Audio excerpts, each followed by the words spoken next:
Assalamualaikum warahmatullahi wabarakatuh. Kami dari kelompok B5 S1 Farmasi Stikes Telogerjo Semarang. Perkenalkan, nama saya Rita Estiani dan nama teman-teman saya ada Delva Nurulita dan Cynthia Anggita. Nah, di sini kami akan sedikit mereview jurnal mengenai instrumen gas kromatografi. Berikut videonya. Gas dapat diartikan sebagai proses pemisahan campuran menjadi komponen-komponennya dengan menggunakan gas sebagai fase bergerak yang melewati suatu lapisan serapan yang diam. Adapun fase gerak dan fase diam dalam kromatografi gas yaitu fase gerak adalah gas dan zat terlarut terpisah sebagai uap. Pemisahan tercapai dengan partisi sampel antara fase dan bergerak.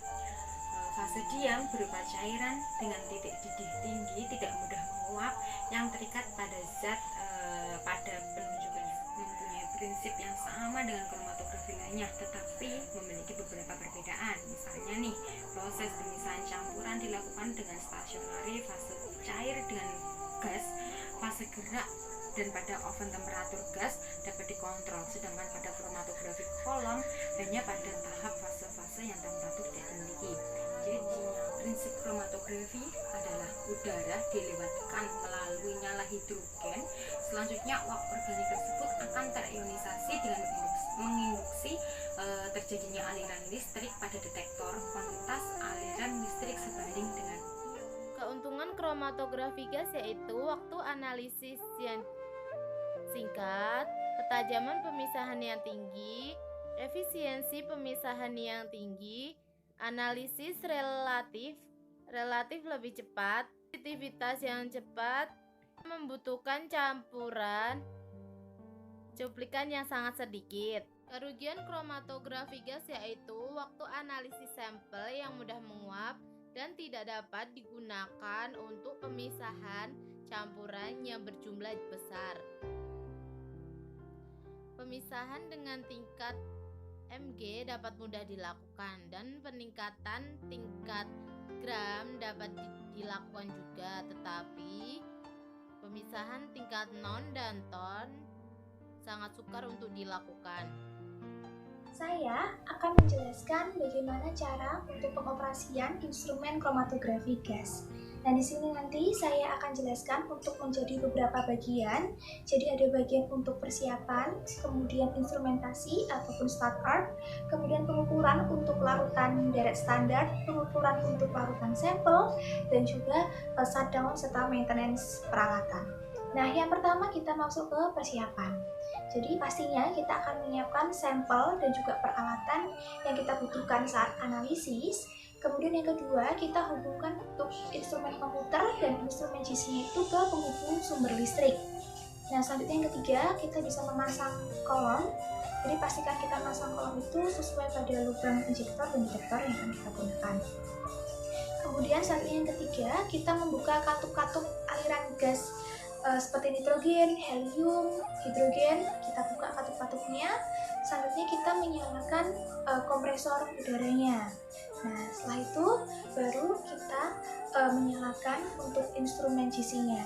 Nah, untuk menyalakan instrumen GC-nya ini dengan memencet tombol on yang ada di sebelah kiri bagian bawah alat. Nah, nanti kita tunggu hingga instrumen ini mengalami inisialisasi dan juga self-time itu kurang lebih ada 2 menit. Nah, selanjutnya kita menyalakan untuk instrumen komputer dan menyalakan juga instrumen printernya. Nah, di sini nanti kita bisa menyesuaikan terlebih dahulu dari instrumen GC-nya nanti itu dengan sesuaikan dengan kondisi analisis kita. Jadi pertama kita untuk menyesuaikan suhu yang ada di detektor itu kita sesuaikan 250 derajat, kemudian injektornya itu 300 derajat, dan suhu pada kolomnya itu kita pertahankan 50 derajat pada saat 2 menit awal, kemudian akan kita tingkatkan bertahap untuk peningkatan suhunya itu 10 derajat per menit. Nah, kita tingkatkan hingga suhunya itu mencapai 220 derajat. Nah, ini pada bagian pertama untuk tahap persiapannya. Kemudian kita akan langsung masuk ke tahap yang kedua. Nah, kemudian kita masuk ke bagian yang kedua, yaitu instrumentasi ataupun startup. Nah, untuk yang bagian kedua ini, karena tadi sebelumnya kita sudah untuk menyiapkan dari instrumen GC dan berbagai proses persiapan lainnya dari menghidupkan alat peralatannya. Nah, kita di sini masuk ke bagian komputernya, yaitu dengan mengklik menu Windows, kemudian klik menu utama yaitu G-Solution. Kemudian klik di sana Real Time Analysis dan New Method File. Nah, di situ ada menu namanya analisis parameter. Nah, di analisis parameter ini kita bisa mengisikan parameter untuk kolom. Jadi seperti suhu pada oven yang digunakan itu seberapa, kemudian juga bisa mengisikan jenis kolom yang digunakan apa, seperti itu. Kemudian juga dengan detektornya juga kita bisa mengisikan parameter juga untuk injektornya, suhu yang digunakan itu berapa. Nah, setelah mengisikan berbagai parameter ini, kemudian parameter ini diklik save. Kemudian setelah di save, kita klik bagian yang namanya suatu sistem on. Nah, sistem on ini setelah kita klik itu akan aktifkan instrumen dari GC-nya. Nah, kita tunggu hingga semua parameter itu sudah tercapai. Nantinya akan muncul tampilan pada layar komputer itu ready, ataupun tampilan yang muncul pada instrumen GC-nya itu ready for injection. Nah, setelah itu nanti akan siap untuk kita gunakan untuk analisis. Nah, kita juga bisa untuk perhatikan dari baseline-nya sebelumnya dengan smoke test itu bisa melakukan uji baseline-nya. Kita tunggu hingga baseline-nya mencapai garis lurus. Ini tahap yang kedua. Selanjutnya kita akan masuk ke tahap yang ketiga, pengujian larutan direct standar dan pengujian larutan sampel. Selanjutnya kita masuk ke bagian yang ketiga, yaitu pengukuran larutan direct standarnya. Jadi kita buat dulu terlebih dahulu itu untuk identitas larutannya, yaitu dengan di softwarenya kita memilih pencet menu namanya save sequence. Nah, kita tunggu hingga muncul kata ready, kemudian kita klik untuk run sequence. Nah, setelah itu kita memasukkan yang kita uji di sini yaitu larutan direct standarnya ya. Kita masukkan ke dalam alat yang namanya itu microliter syringe. Nah, kita masukkan itu kira-kira itu sebesar 1 mikroliter, kemudian dimasukkan ke dalam mikroliter syringe itu dari konsentrasi yang rendah ke konsentrasi yang tinggi, dan pastikan juga tidak ada gelembung di alatnya. Kemudian setelah itu baru kita masukkan sampelnya ini itu ke lubang injeksi atau injection port, namanya itu di instrumen GC-nya, itu secara tegak lurus dan perlahan. Nah, baru setelah itu kita akan menekan tombol start yang ada di instrumen GC. Nah, setelah kita tekan, kemudian kita menekan juga dari si mikroliter syringe itu untuk memasukkan larutan itu secara perlahan ya ke injection portnya itu. Nah, selanjutnya kita tunggu hingga proses analisis ini berlangsung dan kita dapatkan hasil nantinya berupa peak ataupun puncak-puncak, yaitu kromatogram yang nantinya kita dapatkan, dan kita bisa untuk mendapatkan data dari waktu retensi dan juga persamaan regresi linear yang nantinya kita bisa gunakan untuk penghitungan. Kita masuk untuk ke pengujian larutan sampel. Dengan cara yang sama untuk pengujian larutan direct standarnya, kita buat identitas kepada larutan ini. Nah, nanti dengan memanjat save sequence pada menunya itu save sequence, kemudian kita tunggu hingga muncul kata ready, selanjutnya kita pilih untuk run sequence. Nah, selanjutnya kita memipet larutan sampel yang akan kita analisis itu ke dalam mikroliter syringe dengan volume kira-kira 1 mikroliter. Nah, pastikan tidak ada gelembung yang terdapat di mikroliter syringe-nya. Setelah itu kita tempatkan mikroliter syringe ini itu pada injection port yang ada di instrumen GC itu. Kita tempatkan secara tegak lurus, kemudian baru kita menyalakan atau menekan tombol start yang ada di instrumen GC. Baru kita masukkan atau injeksikan larutan sampelnya itu secara perlahan ke injection portnya. Nah, kemudian kita akan tunggu sampel ini mengalami suatu proses analisis dan nantinya akan kita hasilkan data, yaitu berupa kromatogram. Kita bisa melihat untuk peaknya, kemudian waktu retensi, luas areanya juga, yang itu nantinya bisa digunakan sebagai data untuk penghitungan.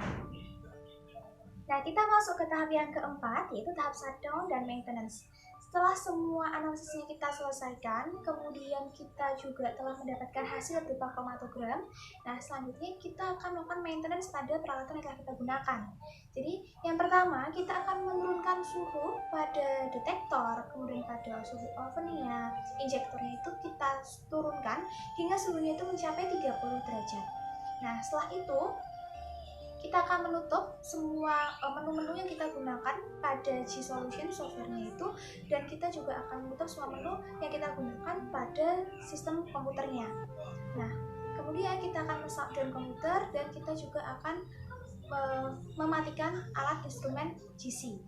Nah, baru kita membuka untuk katup-katup gasnya, itu kita buka, dan juga untuk membuka pengeluaran airnya itu dari kompresor udara dengan cara membuka keran drainnya. Nah, setelah itu juga bisa untuk mencuci mikroliter siling yang telah kita gunakan dengan pelarut itu hingga bersih. Nah, inilah cara bagaimana untuk melakukan pengoperasian instrumen dari kromatografi gas. Saya di sini akan menjelaskan tentang mekanisme cara kerja dari instrumen kromatografi gas. Jadi yang pertama, kita siapkan suatu sampel. Sampelnya itu biasanya bisa berupa gas ataupun larutan yang sifatnya volatil atau mudah menguap. Sampel-sampel ini akan diinjeksikan ke suatu tempat injeksi atau injection port dengan menggunakan injektor. Nah, tempat injeksi ini akan selalu dipanaskan dan diatur suhunya agar sampel-sampel ini itu cepat mengalami penguapan. Kemudian, ada yang namanya suatu gas pembawa. Gas-gas pembawa yang sering digunakan ada hidrogen, nitrogen, helium, argon. Gas-gas ini itu sifatnya inert, jadi tidak akan bereaksi dengan komponen-komponen yang ada di dalam suatu campuran. Gas-gas ini nanti berada di dalam suatu sinder baja yang akan dialirkan dengan tekanan tertentu masuk ke dalam kolom yang terdapat suatu fase diam. Sampel-sampel yang telah mengalami penguapan akan dibawa oleh gas-gas pembawa masuk ke dalam kolom dan terjadi suatu proses pemisahan. Komponen-komponen dalam sampel tersebut akan mengalami absorpsi oleh fase diam dengan kecepatan merambat yang berbeda-beda sesuai dengan konstanta dielektrik komponen-komponen dalam suatu senyawa tersebut. Kemudian, setelah komponen-komponen ini terpisah, akan dibawa ke suatu detektor yang berada di ujung kolom. Nah, detektor ini nanti akan mendeteksi, menghasilkan sinyal-sinyal listrik yang jumlahnya proporsional dengan jumlah komponen yang ada di dalam suatu campuran tersebut. Hasil dari detektor akan direkam atau dicatat oleh suatu recorder dan dihasilkan kromatogram. Di dalam kromatogram terdapat beberapa peak, di mana jumlah peak-peak ini nanti akan menunjukkan jumlah komponen-komponen yang ada di dalam suatu senyawa. Sedangkan luas peak akan bergantung dengan kuantitas komponen dalam suatu campuran itu. Nah, sekian bagaimana mekanisme cara kerja dari instrumen kromatografi gas.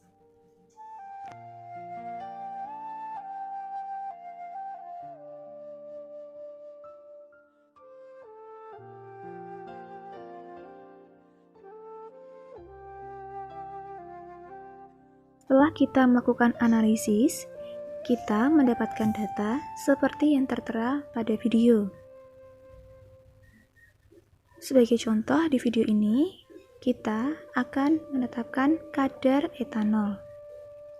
Sehingga kita membuat larutan deret seri etanol dan setelah dianalisis akan menghasilkan data seperti yang tertera pada tabel. Dibuat sebanyak 5 deret larutan seri etanol dengan masing-masing konsentrasi 10% V per V, 20% V per V, 30% V per V, 40% V per V, dan 50% V per V. Didapatkan data untuk masing-masing konsentrasi, yaitu waktu retensi dan juga AUC atau luas area. Selanjutnya, kita mendapatkan hasil analisis dari larutan uji, yaitu sampelnya etanol dengan konsentrasi 30% V per V. Didapatkan waktu retensi 3,877 menit dengan AUC sebesar 31.246.994. Selanjutnya, kita akan masuk ke dalam proses penghitungan. Kita akan menentukan kurva kalibrasi dan regresi linier dengan dipilih beberapa konsentrasi larutan seri etanol untuk membuat kurva kalibrasi dan persamaan regresi. Digunakan 3 data larutan seri, yaitu seri 2, seri 4, dan seri 5, dengan masing-masing konsentrasi 20% V per V, 40% V per V, dan 50% V per V. Didapatkan seperti yang tertera pada video, yakni data untuk waktu retensi dan AUC. Selanjutnya, dari hasil data tersebut, kita akan membuat persamaan regresi linier dengan memversuskan antara konsentrasi dengan AUC. Sehingga kita diperoleh data A sama dengan minus 156.845.130,9 dengan nilai B sama dengan 8.516.461,807 dan nilai R sama dengan 0,9989 dan R kuadrat sama dengan 0,9978. Sehingga untuk persamaan regresi, Y sama dengan BX plus A, Y sama dengan 8.516.461,807X min 150.845.130,9 dengan nilai korelasi sebesar 0,9978.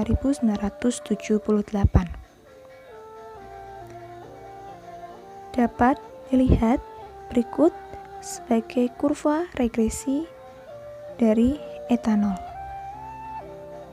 dengan sumbu X yakni konsentrasi dan sumbu Y AUC atau luas area.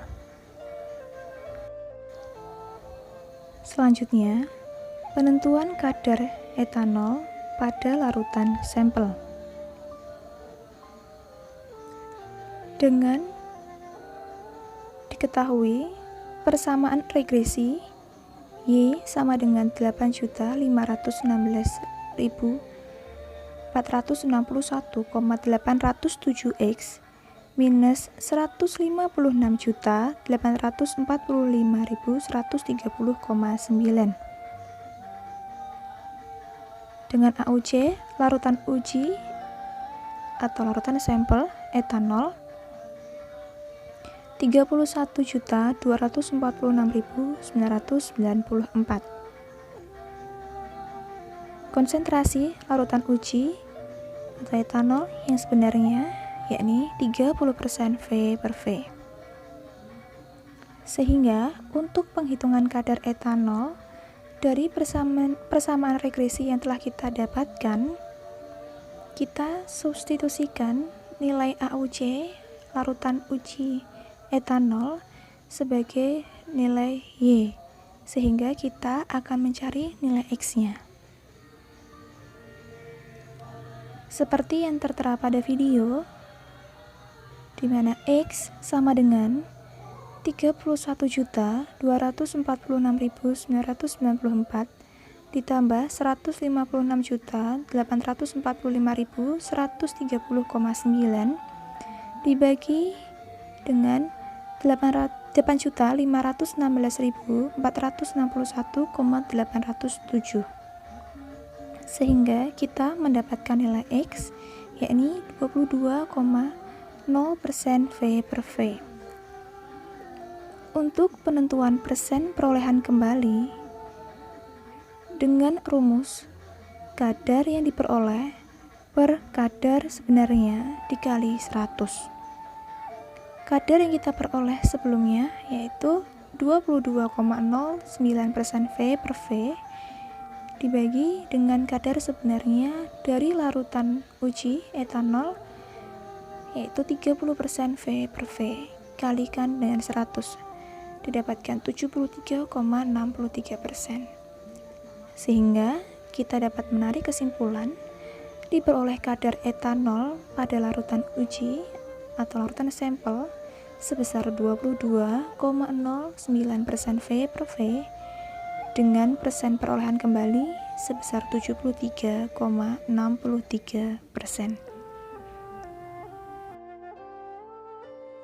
Sekian video dari kelompok kami, semoga bermanfaat. Wassalamualaikum warahmatullahi wabarakatuh.